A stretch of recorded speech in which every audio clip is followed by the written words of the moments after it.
நீங்கள் குடிக்கிற ஒவ்வொரு தேனீ கோப்பையிலையும் ரத்தம் படிஞ்சிருக்கு. வணக்கம் நண்பர்களே, நான் உங்கள் தோழி சிவானி மூர்த்தி. இது ஓம் ரிதம் ஆஃப் லைஃப். இன்றைக்கி நம்ம பார்க்க போகிறது சர்க்கரையுடைய கசப்பான வரலாறு, the bitter taste of sugars history. பலரால் ஒயிட் கோல்டுன்னு சொல்லப்படுற வெள்ளை சர்க்கரை முதல்ல எங்கே ஆரம்பிச்சது, அதோடைய பயணம் எப்படி இருந்தது அப்படின்றத பற்றி தான் இந்த காணொலியில் நம்ம தெரிஞ்சுக்க போகிறோம். ஸோ வாங்க பார்க்கலாம். பலாயிரம் வருஷங்களுக்கு முன்னாடி கோல்டு, சில்வர், சில்க், ஆயில் போன்ற பல அரிய பொருட்களை ஒரு நாட்டில் இருந்து இன்னொரு நாடுக்கு வர்த்தகம் செய்கிறது காமனாக இருந்துச்சு. இதில் ஒயிட் கோல்டுன்னு சொல்லப்படுற வெள்ளை சர்க்கரை இன்னைக்கு உலகத்தில் பல நாடுகளில் இந்தியர்கள் இருக்கிறதுக்கு ஒரு காரணமாக அமைஞ்சுது. இது எப்படின்னு தெரியுமா? முதல் முறையாக 8000 ஆண்டுகள் கிறிஸ்து பிறப்பதற்கு முன்னாடியே சுகர் கேன், அதாவது கரும்பு கண்டுபிடிச்சாச்சு. அது இந்தியாவில் தான் தோன்றுச்சு அப்படின்னாலும் பாப்பா நியூ கினியா, இது கேள்விப்பட்டிருப்பீங்கன்னு நினைக்கிறேன். இந்த பகுதியில் தான் முதல் முறையாக அந்த காலத்தில் வாழ்ந்த பழங்குடியின மக்களால் சுகர் கேன் கல்டிவேட் பண்ணப்பட்டது. அதாவது வீட்டிலேயே வளர்க்கறதுக்கான அந்த தோட்டம் வரி வச்சுருந்தாங்க.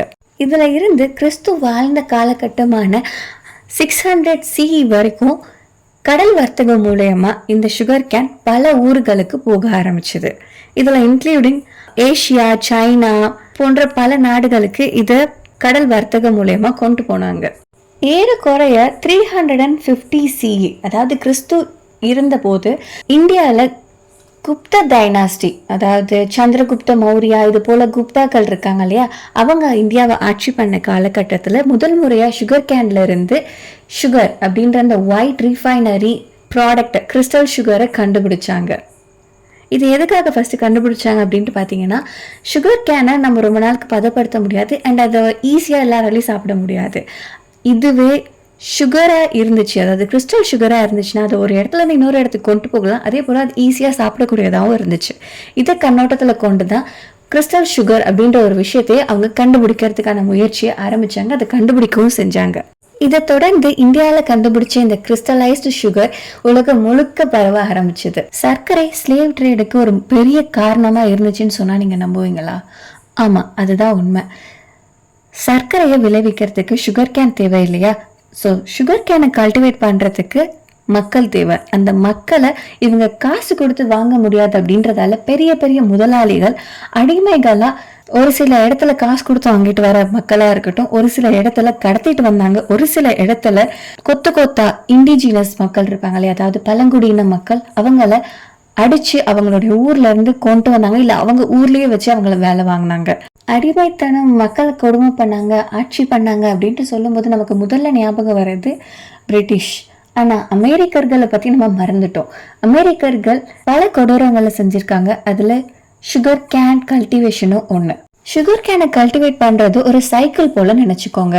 பெரிய பெரிய அமெரிக்காவை சேர்ந்த முதலாளிகள் ஆப்பிரிக்கா மற்றும் இந்தியாவை சேர்ந்த மக்களை அடிமைகளாக அவங்களுக்கு தேர்ந்த பகுதிகளுக்கு கொண்டு போய் சேர்த்தாங்க. அப்படி கொண்டு போய் சேர்த்த மக்களால் சுகர் கேனை கல்டிவேட் பண்ணாங்க.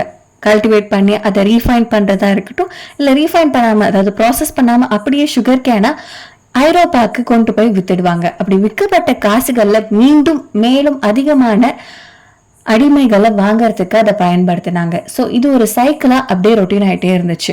சில காலங்களுக்கு அடுத்து ரெவல்யூஷன் ஆரம்பிச்சது, அதாவது அமெரிக்கன் ரெவல்யூஷன். அதன் மூலமாக ஸ்லேவரி அப்படின்ற ஒரு விஷயத்த அவங்க தடை செஞ்சாங்க.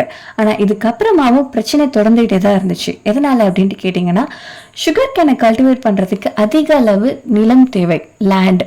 ஸோ அப்போ என்ன பண்ணாங்கன்னா, அதிகமாக மக்கள் இருக்காங்க இல்லையா, அதாவது சாதாரண சாமானிய மக்கள், அவங்க கிட்ட இருந்தும் பழங்குடியின மக்கள் கிட்ட இருந்தும் அவங்களுடைய வீடு, அவங்களுடைய நிலப்பரப்பை அடிச்சு புடுங்கினாங்க. இதனால நிறைய பேர் அவங்களோட வீடை இழந்தாங்க, வாழ்வாதாரத்தை இழந்தாங்க மற்றும் அவங்களோட உயிரை இழக்கக்கூடிய சுச்சுவேஷன் வந்துச்சு. இது இதோட முடியலை. இதோட சேர்த்து என்விரான்மெண்ட்டையும் அவங்க ஸ்பாயில் பண்ணாங்க. எப்படி அப்படின்ட்டு கேட்குறீங்கன்னா, மோனோக்ராப் அப்படின்ட்டு சொல்லுவாங்க. அதாவது ஒரே பயிரை தொடர்ந்து கல்டிவேட் பண்ணும்போது அந்த மண்ணு மலட்டுத்தன்மையாகிடும். அது போக சுகர் கேனுக்கு அதிக அளவு தண்ணி தேவைப்படும். ஸோ அதிக அளவு தண்ணி மண்ணுடைய வளத்தை போக்க அடிச்சாங்க. அது மட்டும் இல்லாமல் இது சாயில் எரோஷனாகவும் கன்வெர்ட் ஆச்சு.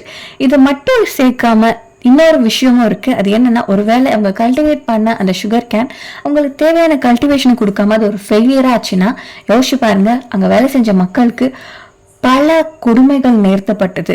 அதோடு சேர்ந்து இப்போ ஒரு கல்டிவேஷன் பீரியட் முடிஞ்சிடுச்சு அப்படின்னா அடுத்த கல்டிவேஷனுக்கு முன்னாடி அங்கே உள்ள அந்த குப்பைகள் எல்லாத்தையும், அதாவது அந்த சுகர் கேனோட பிளான்ட்ஸ் பார்ட்டெல்லாம் இருக்கும் இல்லையா, அது எல்லாத்தையுமே அவங்க ரிமூவ் பண்ணோம் அப்படின்னா என்ன பண்ணுவாங்கன்னா ஃபுல்லத்தையும் கொளுத்தி விட்டுருவாங்க. இதனால அதிக அளவு carbon monoxide and ozone cases அதிக அளவு அங்க ப்ரொடியூஸ் ஆகியிருக்கும். இதை எதிர்த்து பல சுற்றுச்சூழல் ஆர்வலர்கள் போராட்டம் பண்ணதுக்கு அப்புறம் சஸ்டைனபிள் ப்ரொடக்ஷன் ஆஃப் சுகர் அப்படின்ற ஒரு சிஸ்டம் கொண்டு வரப்பட்டது. உங்களுக்கு ஒன்று தெரியுமா, ஏறக்குறைய ஒரு மனுஷன் ஒரு வருஷத்துக்கு மட்டுமே 30 கிலோ வெள்ளை சர்க்கரையை சாப்பிட்றான். அது டைரக்டாகவும் இருக்கலாம், இல்லை ப்ராசஸ் பண்ண அந்த உணவுப் பொருட்களாகவும் இருக்கலாம். வெள்ளை சர்க்கரை நல்லதா கெட்டதா? 16ஆம் நூற்றாண்டை சேர்ந்த ஜக்கோபஸ் தியோடனஸ் டெபர்னே மோண்டனஸ், இவர் ஒரு பிசிஷியன். இவர் என்ன சொல்லியிருக்காருன்னு கேட்டிங்கன்னா, வெள்ளை சர்க்கரை நம்ம ரத்தத்தை சுத்தம் பண்ணுது, அதோடு சேர்ந்து நம்ம பாடி அண்ட் மைண்டை ஸ்ட்ரென்தன் பண்ணுதுன்னு சொல்லியிருக்காரு. அது மட்டும் இல்லை, நம்ம ஐசைட்டை இம்ப்ரூவ் பண்ணுது, ஓன் ஹீலிங் ப்ராசஸை ஃபாஸ்டர் ஆக்கும் அண்ட் காமன் கோல்டை க்யூர் பண்ணுன்னு சொல்லியிருக்காரு. ஆராய்ச்சியாளர்கள் என்ன சொல்கிறாங்க அப்படின்ட்டு கேட்டிங்கன்னா, வெள்ளை சர்க்கரை ஒபிசிட்டி, ஹார்ட் டிசீஸ் மற்றும் பல ஹெல்த் இஷ்யூஸ்க்கு காரணமாக இருக்குன்னு சொல்கிறாங்க. அப்போது அவர் சொன்னது தப்பா அப்படின்ட்டு கேட்டிங்கன்னா, அவர் மட்டும் இல்லை, பல வருஷங்களுக்கு முன்னாடி வாழ்ந்த பல அறிஞர்கள் சர்க்கரையை பற்றின பல தவறான விஷயங்களை சொல்லியிருக்காங்க. ஆனால் அதில் ஒன்று மட்டும் உண்மை. அது என்னன்னா, சர்க்கரை நம்ம சாப்பிட்ட உடனே நமக்கு எனர்ஜியை கொடுக்குது. அதாவது ஹைப்போகிளைசிமியா அப்படின்ற கேள்விப்பட்டிருக்கீங்களா? இது வந்து ஒரு சுகர் லெவல் நம்ம பிளட்ல கம்மியாகிறதால ஏற்படக்கூடிய ஒரு பிரச்சனை. இதற்கு ஃபர்ஸ்ட் சொல்யூஷனாக சொல்லப்படுறது ஒயிட் சுகர். ஏன்னா நம்ம ஒயிட் சுகரை எடுத்துக்கிட்ட கொஞ்ச நேரத்திலேயே அது நம்ம உடம்புக்கு குளுக்கோஸை கொடுக்கக்கூடியதாக இருக்குது.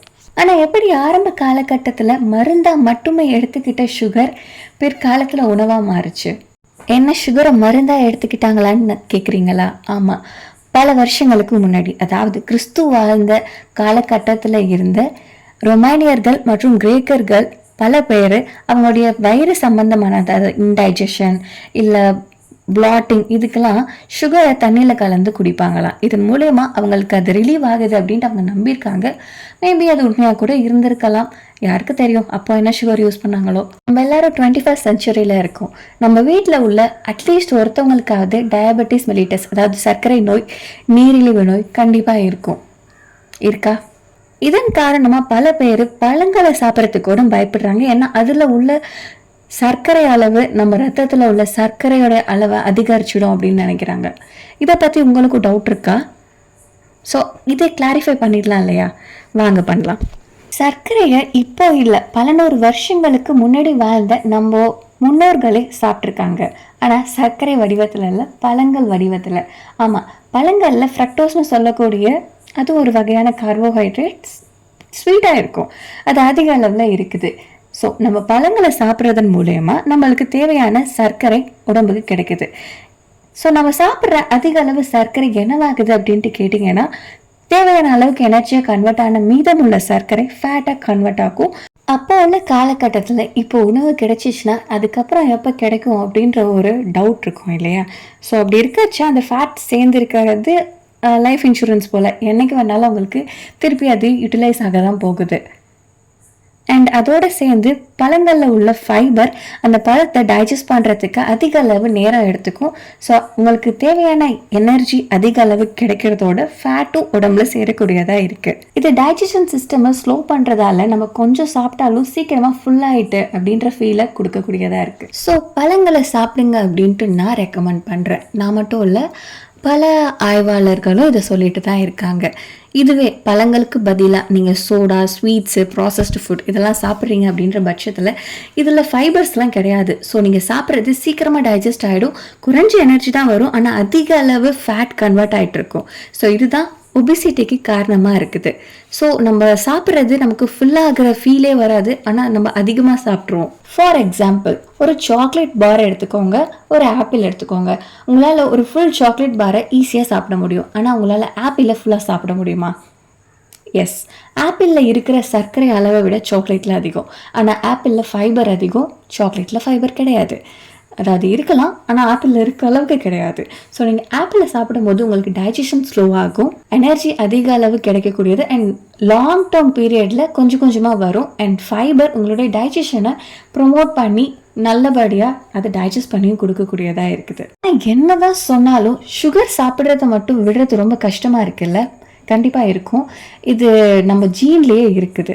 ஆமாம், நம்ம மட்டும் இல்லை, பல அனிமல்ஸ்க்கும், முக்கியமாக ரோடன்ஸ், அதாவது எலியெலாம் இருக்கு இல்லையா, அதுக்கு ஒரு டெஸ்ட் வச்சாங்க. என்ன அப்படின்ட்டு கேட்குறீங்களா? Sugar vs cocaine.